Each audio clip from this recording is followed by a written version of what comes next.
창세기 47장을 같이 강해하며 통독합니다. 47장의 제목은 바로를 축복한 야곱입니다. 그러면 이제 야곱이 왕궁에도 들어갔다는 얘기는 어느 정도 이제 정착을 하면서 바로 왕까지 아련을 했다는 얘기죠. 이제 그런 얘기가 쭉 있습니다. 요셉이 바로에게 가서 고하여 이르되 내 아버지와 내 형들과 그들의 양과 소와 모든 소유가 가나안 땅에서 와서 고센 땅에 있나이다 하고 그들 형들 중 5명을 택하여 바로에게 보이니 바로가 요셉의 형들에게 묻되 너희 생업이 무엇이냐? 그들이 바로에게 대답하되 종들은 목자이온데 우리와 선조가 다 그러하니이다 하고 그들이 또 바로에게 호하되 가나안 땅에 기근이 심하여 종들의 양떼를 칠 곳이 없기로 종들이 이곳에 거류하고자 왔사오니 원하건대 종들로 고센 땅에 살게 하소서. 거류하고자를 줄치세요. 여기는 잠시 머물다 그런 뜻입니다. 원어로 라구르라고 합니다. 히브리어로 라구르. 왜 이런 말씀을 드리냐면 이들은 여기 이집트에 와서 오래 살 생각이 없었습니다. 여기 이집트는 이들의 타향요 객지라고 생각을 했기 때문에 지금 가뭄 때문에 어쩔 수 없이 처음부터 올 생각은 없었지만 요셉 때문에 덕분에 이제 가뭄으로 죽지는 않게 생겼으니까 가뭄이 끝날 때까지나 있고자 이곳에 라구르 하고자 왔습니다. 이렇게 이제 바로한테 이야기를 합니다. 그러면 이제 방문 비자죠. 비지터입니다. 예. 나중에 이제 바로가 결국에 여기에다 영주권을 줘가지고 살아라. 땅도 주고 집도 주고 먹을 것도 줄 테니까 살아라 하고 영주권을 주는데요. 사실 하나님께서는 창세기 15장에서 영주권을 받아서 400년을 살아야 된다 이렇게 예언하신 적이 있습니다.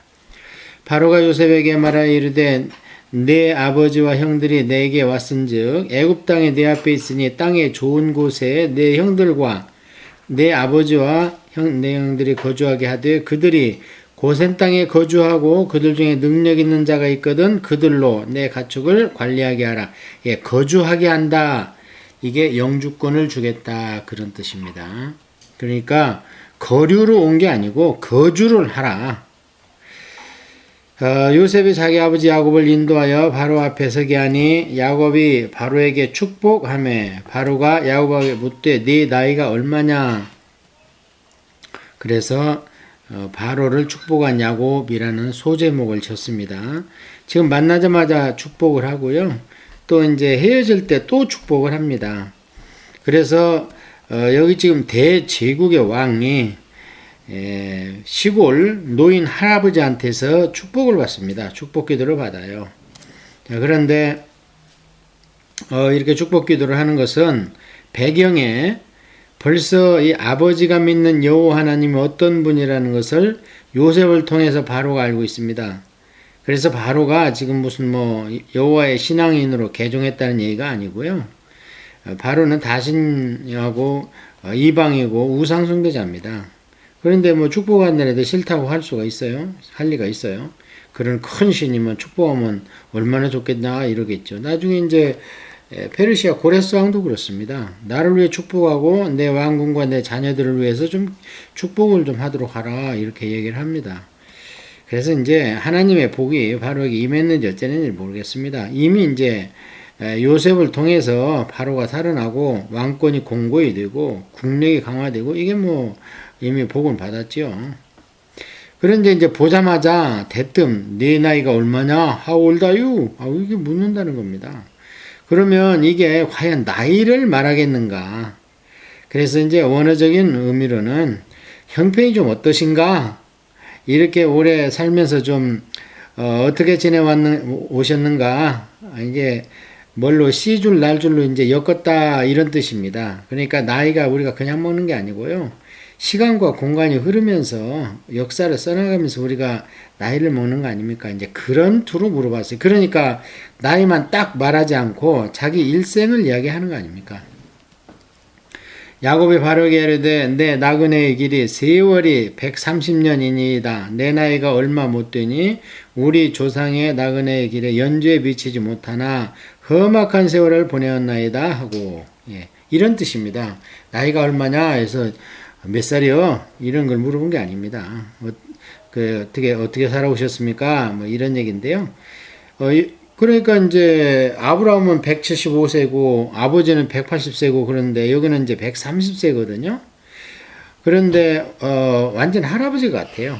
왜 그러냐면 우리가 이제 좀 더 통독하다 보면 17년을 살다 돌아가세요. 그럼 147세에 살다 돌아가시는데 돌아가실 때 보면은 거동을 못 해요. 그래서 침상에 기대든지 또는 히브리서 11장에 보면요. 지팡이에 기댔다 이래요. 돌아가실 때 이제 요셉한테 유언할 때 보면. 그러니까 거동을 못 하실 정도로 아주 몸이 허약하고 뭐 질병이 좀 있으셨는가. 어쨌든 고생 엄청 많이 했죠. 예, 그래서 거동을 못 하시는데요. 요셉은 호강하고 이런데도 불구하고 사실 110세까지 밖에 못 살아요. 또 요셉은 더군다나. 예, 그러니까 젊어서 고생하면 오래는 못 사는 것 같아요. 자, 야곱이 바로에게 축복하고 그 앞에서 나오니라. 그러니까 들어갈 때도 축복하고 나올 때도 축복하고, 바로는 이제 축복기도를 왕이 됐는데도 요셉이 믿는 엄청난 여호와라는 분의 선지자라니까 이제 축복을 받습니다. 자, 그래서 드디어 아버지가 가서 영주권을 해결하고 와버렸습니다. 그래서 지금부터 400년간을 이제 애굽에서 살 수가 있게 됩니다.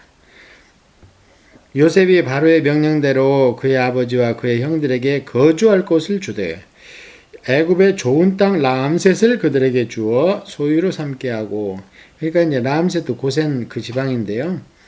예, 라암셋과 비돔을 짓는데 나중에 이스라엘 백성이 동원돼 가지고 무진 고생을 하고 출애굽을 합니다. 그래서 이제 이 라암셋이 사실은 이집트 왕의 이름이에요. 그래, 지금은 이제 테베라는 데가 수도였어요. 지금 이 사건이 전개될 때는 이제 온이라는 도시도 있었고, 그런데 다음에 라암셋이 제2의 도시가 될 정도로 아주 거기에 라암셋 왕이 공고하게 국고성을 짓습니다. 자, 그런데 왜 고센 땅은 삼각조 델타인데 그러면 그곳은 목축하기에 좋은가? 왜 농사를 안 짓는가에 그 의문이 들 겁니다. 나일강이 원체 커요. 그래서 그 하구에가 넓은 평야지대가 생겼는데 문제는 물길이 없습니다. 물길이. 농사는 물이 제때 닿아야 되잖아요. 그런데 풀은 1년에 한 번이라도 쫙 홍수가 나서 범람하면 풀은 잘 자랍니다. 그래서 목초지고 농경지로는 쓸 수가 없었습니다. 그 당시에. 그래서 이스라엘 민족한테 그것이 차지가 돌아온 겁니다. 예, 물길이 없기 때문에 농사는 지키기가 험난했다. 그래서 버려진 땅이었고, 오히려 밑에 남부나 중부로 가면서 그 나일강의 물길을 따가지고 농사를 지어도 충분한데 구태여 거기까지 와서 이스라엘 백성이 농사를 지을 이유는 없었습니다. 그래서 이제 완전히 우리가 생각하는 모판이 되는 겁니다. 초목도 크지만 이스라엘 백성이 거기서 75명의 씨를 뿌렸더니 400년 후에 200만 명으로 되는 엄청난 모판이 되는 거지요. 기근이 더욱 심하여 사방에 먹을 것이 없고 애굽 땅과 가나안 땅에 기근이 황폐하니, 보통 그 당에 이제 그 근동 지방에 그 당시에는 두 가지로 나눴어요. 애굽 땅과 가나안 땅. 지금 같으면 이집트와 팔레스타인 이렇게 둘로 나눠서 계속 이야기를 합니다. 요셉이 곡식을 팔아 애굽 땅과 가나안 땅에 있는 돈을 모두 거둬들이고 그 돈을 바로의 공으로 가져가니 애굽 땅과 가나안 땅에 돈이 떨어진지라. 애굽 백성이 다 요셉에게 와서 이르되 돈이 떨어졌사오니 우리에게 먹을 거리를 주소서 어찌 주 앞에서 죽으리까. 우리가 그냥 대충 읽어가다 보면 이제 그런 생각을 안 하는데요. 이때가 언제입니까 지금? 이때가 최소한 지금으로부터 BC 한 3,700, BC 한 4,000 아니죠. 지금으로부터 그러니까 3,500년 이전 모세가 3,500년 뿐이잖아요. 아브라함이 지금으로부터 4,000년 전 뿐이고 그 중간이니까 지금으로부터 3,800년 전입니다. 그때 돈이 있었다는 거예요. 돈이 벌써 돈을 쓰고 있었어요. 이전 훨씬 전에도 있었죠. 언제입니까? 막벨라구를 돈 주고 사고. 예. 그렇기 때문에 화폐 문화가 엄청 발달했습니다. 우리 한국 민족이 5,000년 역사가 됐지만 애석하게도 문자로 기록된 역사서가 없어서 완전히 파악할 수는 없지만 결국 이제 발견되는 게 무슨 고려시대 동전이 최고 오래된 거 이렇게 우리는 알고 있지만 이 당시에는 돈이 있었으니까 얼마나 개화가 됐습니까? 문자도 있었고요. 그래서 성경을 기록하고 더군다나 모세 때는 이 엄청난 성경을 다 기록하는 걸 볼 수 있잖아요. 요셉이 이르되 너희의 가축을 내라. 돈이 떨어졌은즉 내가 너희의 가축과 바꾸어 주리라. 그들이 그들의 가축을 요셉에게 끌어온지라. 요셉이 그 말과 양떼와 소떼와 나귀를 받고 그들에게 먹을 것을 주되 곧 그 모든 가축과 바꾸어서 그 해 동안에 먹을 것을 그들에게 주니라. 그러니까 가축에게 줬다는 얘기가 아니고요. 그 가축을 가져온 사람들한테 그냥 양식을 나눠줬습니다. 다행이죠. 이제 양떼와 소떼 이제 곧 풍년이 드는 이제 흉년이 끝나고 풍년이라고는 뭐하지만 흉년이 끝나면 이제 비도 오고 농사를 지는데 만약에 이때 양떼나 소떼, 나귀를 농민들이 갖고 있었거나 백성이 갖고 있었다면 다 잡아먹겠죠. 그러면 나중에 뭘로 농사 집니까? 뭘로 양떼를 번식시켜요? 뭘로 젖을 따먹고 치즈를 만들어 먹습니까? 그러니까 이거는 이제 요셉이 잘한 거예요. 그래서 그것을 데려다가 이제 왕궁에 많은 곡물을 가지고 가축도 보존하고 그렇게 합니다. 자, 이제 서서히 끝나갑니다. 이제 가뭄이 다 끝나가요. 그 해가 다가고 이게 이제 가뭄 끝나기 1년 전입니다. 새해가 되매 무리가 요셉에게 와서 그에게 말하되 우리가 주께 숨기지 아니하나이다. 우리의 돈이 다하였고 우리의 가축떼가 주께로 돌아갔사오니 주께 낼 것이 아무것도 남지 아니하고 오직 우리의 몸과 토지뿐이라. 이제 전답을 갖다 바치겠습니다. 해서 모든 토지가 국유화되는 지경에까지 이르게 됩니다. 우리가 어찌 우리의 토지와 함께 주의 목전에 죽으리이까? 우리 몸과 우리 토지를 먹을 것을 주고 사소서. 우리가 토지와 함께 바로의 종이 되리니 우리에게 종자를 주시면 우리가 살고 죽지 아니하며 토지도 황폐하여 하게 되지 아니하리이다. 예, 여기 보면은요, 땅이 있는데 그 재산 아닙니까? 근데 단지 식량이 없어서 우리가 죽겠습니다. 땅이 있는데도 불구하고 이게 그 얘기죠. 토지와 함께 우리가 왕 앞에서 그냥 죽어 나대 빠지면 좋겠어요? 그러니까 땅도 있고 하니까요. 이 땅이라도 가지고 우리를 좀 살려주세요 하는데 우리에게 종자를 달라고 그럽니다. 종자. 씨앗을 달래요. 종자, 씨앗, 식량이 아니고. 그럼 뭐예요? 끝났다는 겁니다. 가뭄이. 그러므로 요셉이 애굽의 모든 토지를 다 사서 바로에게 바치니 애굽의 모든 사람들이 기근에 시달려 각기 토지를 팔았습니다. 땅이 바로의 소유가 되니라. 요셉이 애굽 땅 이 끝에서 저 끝까지의 백성을 성읍들에 옮겼으나 제사장들의 토지는 사지 아니하였느니 제사장들은 바로에게서 녹을 받음이라. 바로가 주는 녹을 먹음으로 그들이 토지를 팔지 않음이었더라. 여기서 이제 우리가 성경을 떠나서 지금 제사장들이 누구한테 손을 벌립니까? 왕한테, 바로 왕한테 손을 벌립니다. 이러기 때문에 이제 파라오가 된 겁니다. 이 파라오 전에는 그러지 않았어요. 오히려 제사장이 왕을 가지고 놀았습니다. 이집트 그 간략한 역사를 이제 이런 유튜브나 이런 데서도 나옵니다. 그런 것들이 대략적 이집트는 역사가 굉장히 오래됐습니다. 그래서 이제 파라오라고 그러는 거예요. 살아있는 신이라고 그러는 거죠. 그래서 제사장들은 그 땅은 어차피 너희들 내가 월급 주는 건데 네 땅 내가 뺏어서 뭐 하겠냐 하면서 제사장들은 인정을 해줬다. 그렇게 이제 평안하죠. 요셉이 백성에게 이르되 오늘 내가 바로를 위하여 너희 몸과 너희 토지를 샀노라. 여기 종자가 있으니 너희는 그 땅에 뿌리라. 예, 끝났지요. 가뭄이 끝났지만 또 1년 기다려야 되잖아요. 먹을 게 없잖아요. 그래서 할 수 없이 마지막에 토지를 갖다 주고 이제 소작농으로 전락을 하게 됩니다. 추수의 5분의 1을 바로에게 상납하고 5분의 4는 너희가 가져서 토지의 종자로도 삼고 너희의 양식으로도 삼고 너희 가족과 아이들의 양식으로도 삼으라. 소작농을 하는데요. 20%의 소작료를 내라 그럽니다. 그 당시에 보통 이제 개인이 운영을 하면 소작료가 보통 반반이었어요. 제 기억으로도 한국에서도 그랬습니다. 우리 농촌에서 보면 농사 지면요 반반 이렇게 반타작 했습니다 사실. 그런데 이제 20%가 처음에 풍년 들었을 때도 20%씩 걷어들였잖아요. 그리고 이제 흉년 때 그렇게 왕한 덕분에 살다가 평상시로 돌아오니까 20% 소작료를 내라고 전 국토가 국유화됐습니다. 그러니 왕권이 얼마나 공고히 됐겠습니까? 그들이 이르되 주께서 우리를 살리셨사오니 우리가 주께 은혜를 입고 바로의 종이 되겠나이다. 요셉이 애굽 토지법을 세우매 그 5분의 1이 바로에게 상납되니 제사장의 토지는 바로의 소유가 되지 아니하여 오늘날까지 이르니라. 그거 줄치세요. 오늘날까지. 이게 모세 때까지입니다. 왜냐하면 이 성경이 모세 때에 기록됐기 때문에 이 오늘날은 성경을 읽는 오늘날이 아닙니다. 이 성경을 기록한 모세 때 출애굽할 때까지도 이런 제도가 있었다. 그런 얘기죠. 이스라엘 족속이 애굽 고센 땅에 거주하며 거기서 생업을 하고 생육하고 번성하였더라.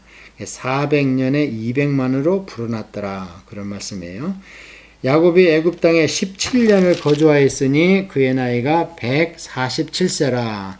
이스라엘이 죽을 날이 가까우매 야곱 했다가 또 이스라엘 이러니까 이상하잖아요. 그러니까 성경을 기록할 때 구속사에서 족장으로 얘기할 때는 이제 이스라엘이 돌아가셔야 12지파가 완성이 돼서 하나님의 백성의 틀이 만들어지는 거죠. 그래서 이제 여기는 이스라엘이다. 이제 하나님의 사람의 입장으로서 기록할 때는 이스라엘이다 이렇게 썼습니다. 죽을 날이 가까우며 그의 아들 요셉을 불러 그에게 이르되 이제 내가 네게 은혜를 입었거든 청하노니 네 손을 내 허벅지 아래에 넣고 인애와 성실함으로 내게 행하여 애굽에 나를 장사하지 아니하도록 하라. 이제 허벅지 밑에 그 손을 넣으라는 것은 아주 남자들이 그 사타구니 밑에 손을 아무나 넣었다가는 큰일 나죠. 그러니까 아주 은밀한 곳에도 손을 넣을 정도로 친밀하게 너를 믿겠다는 거예요. 이런 일은 이제 전에도 있었잖아요. 그 이삭과 그 아브라함과 엘리에셀 사이에도 그런 일이 있었잖아요. 기묘하죠. 이삭의 부인, 그러니까 며느리를 구할 때 전권을 줄 때 내 허벅지 밑에 손 넣고 나한테 맹세하자 이렇게 하면서 전권을 줘서 보내는 이런 현상이 이제 관습입니다. 관습. 그래서 얼마나 고향에 가고 싶었으면요. 죽어서라도 내가 가고 싶다. 그런 얘기죠. 내가 조상들과 함께 늙거든 너는 나를 애굽에서 메어다가 조상의 묘지에 장사하라.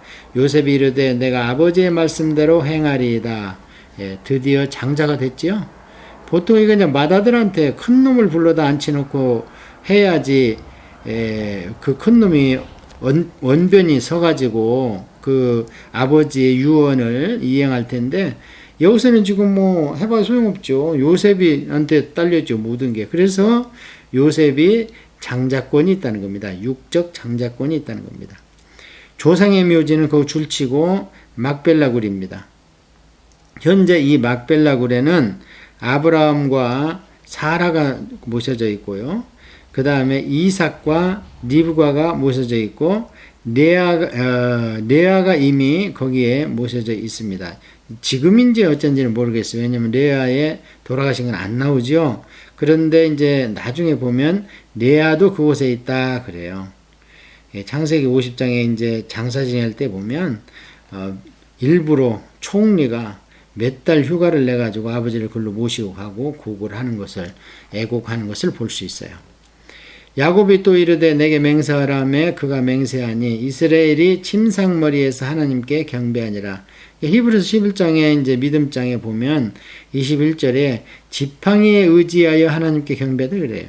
그러니까 침상에 침대 머리에 지팡이도 있을 정도로 거동을 못했습니다. 그러니까 엄청 힘들었겠죠. 우리가 이제 147년 동안 야곱이 사셨지만 이 야곱의 인상은요, 참 우리가 네 단계로 크게 볼 수 있죠. 첫 번째는 이제 가나안에서 바단 아람 유가 쪽으로 도망가는 때까지, 그 다음에 도망가서 유가집에서 모진 수모를 다 당하면서 자식 다 낳고 할 때까지 바단 아람의 삶, 그 다음에 이제 돌아가라 그래가지고 돌아와서 가나안 땅에서 여기 이집트에 이사 올 때까지의 삶, 그 다음에 이제 애굽에 와서 요셉도 만나고 이러고 이제 살다가 돌아가시는데요.